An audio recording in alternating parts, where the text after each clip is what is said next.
마가복음 1장 1절. 하나님의 아들 예수 그리스도의 복음의 시작이라. 복음이란 무엇입니까? 영어로 말하면 good news라고 할 수 있습니다. 즉 좋은 소식이 복음이라는 것입니다.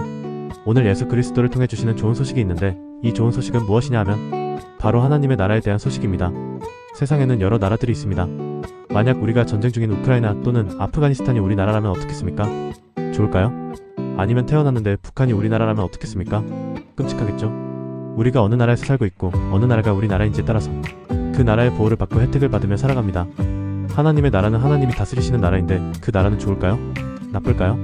이 땅에 살면서 동시에 하나님의 나라를 누리며 살아가는 저와 여러분 되기를 소망합니다. 개구리를 보면 처음에는 알로 물속에서 살다가 자라면서 올챙이가 됩니다. 올챙이나 알은 모두 물속에서만 살 수 있습니다. 그런데 올챙이가 점점 자라서 개구리가 되면 물에서도 살고 육지에서도 삽니다. 올챙이나 알은 알 수 없는 육지의 세상을 개구리는 누릴 수 있게 됩니다. 우리가 예수 믿기 전에는 알의 상태로 살고 있었지만 예수를 믿고 거듭나면 올챙이가 된다고 가정해봅시다.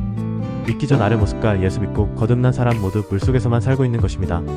하지만 영적으로 성숙해지고 성장하면 개구리처럼 물에서도 살고 육지에서도 살아가며 이 두 나라를 경험하면서 살 수 있는 것입니다. 현재 우리 중에도 두 나라를 경험하는 사람이 있습니다. 그 두 나라는 이 땅에서 살면서도 하나님의 나라를 사는 사람입니다. 이 귀하고 놀라운 축복이 여러분들 가운데 임하기를 주의 이름으로 축복합니다.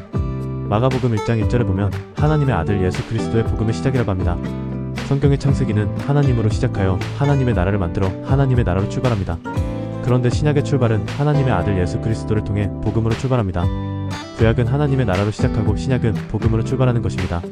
그래서 복음이라는 단어가 구약 성경에는 없습니다. 의미는 있지만 단어 자체는 없습니다. 왜냐하면 복음을 누가 가지고 왔습니까? 바로 하나님의 아들 예수님이 가져오셨기 때문입니다. 구약에는 하나님의 아들 예수 그리스도가 나타나지 않기 때문에 복음이라는 단어가 없습니다. 복음은 신약에 와서야 비로소 마가복음 1장 1절의 말씀처럼 하나님의 아들 예수 그리스도의 복음의 시작이라고 기록되어 있습니다. 이는 예수님이 이 땅에 오신 것은 복음을 주기 위해서이며 복음은 곧 하나님의 나라입니다. 주님이 오신 것은 하나님의 나라를 완성하기 위해서였습니다. 십자가에 달려 죽으시고 부활하심을 통해 하나님의 나라가 완성된 것이고 그것이 바로 복음입니다. 다시 개구리 이야기로 돌아가서 개구리 알이 열심히 성장해서 올챙이가 되었지만 올챙이도 물에서만 살고 있습니다. 물의 세계만 알고 물의 세계에서만 살고 있어서 올챙이는 육지의 세계를 절대 모릅니다. 개구리가 되어야지만 육지를 갈 수 있고 육지에 가봐야 육지를 알 수 있는 것입니다. 하나님의 나라가 우리의 것이라고는 하지만 우리는 하나님 나라를 맛봐야 그 가치와 의미를 알 수 있습니다. 하지만 아직까지 올챙이처럼 물속에만 있는 중이라 세상의 영향권 안에서 살아가고 있습니다. 아무리 좋은 선물이라도 그 선물을 뜯어보지 않고 포장되어 있는 포장지가 아름답다고 바라보기만 한다면 사람들은 그 사람을 바보라고 말할 수도 있겠죠? 우리는 하나님께 복음이라는 선물을 받았습니다. 복음이라는 선물을 받았다면 복음을 받지 않은 세상 사람들과 우리가 같습니까? 아니면 다릅니까? 많이 다릅니다. 그런데 세상 사람들은 우리를 보고 너희나 우리나 뭐가 다르냐? 라고 말합니다. 똑같다고 이야기합니다. 성경에는 천국 비유를 이렇게 말합니다.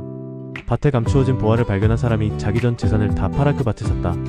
왜 전 재산을 다 팔아서라도 밭을 사려고 합니까? 그것은 밭에 감춰진 보화의 가치를 알기 때문입니다. 이런 귀한 것을 얻기 위해서는 신앙의 결단이 필요합니다. 우리가 지금까지 가지고 있는 아집, 고집, 전통적인 생각들을 과감하게 내려놓아야 합니다. 이것들을 내려놓고 말씀에 순종해야 합니다. 사람들은 원수를 보면 미워하고 복수하려 합니다. 하지만 하나님을 믿는 사람은 원수를 축복하고 그를 위해 기도하며 원수를 품는 사람으로 변화됩니다. 세상 사람들은 시어머니를 섬기는 것이 힘들다고 합니다. 하지만 예수 믿는 사람들은 내 부모를 공경하라는 말씀을 따라 시어머니를 사랑하고 품고 공경하며 살아갑니다. 세상 사람들은 1 더하기 1을 하면 2라고 생각하지만 예수 믿는 우리는 1 곱하기 1을 하면 1이 된다고 생각합니다. 처음에는 더 작은 것처럼 보이지만 시간이 지날수록 곱하기의 삶을 사는 사람은 엄청난 결실을 맺습니다. 예를 들어 10 더하기 10은 20이지만 10 곱하기 10은 100이 됩니다. 우리는 더하기 신앙입니까? 곱하기 신앙입니까? 곱하기 신앙을 살아야 합니다. 처음에는 손해보는 것처럼 보일지라도 결국 천국으로 가는 하나님의 원리를 깨닫길 바랍니다.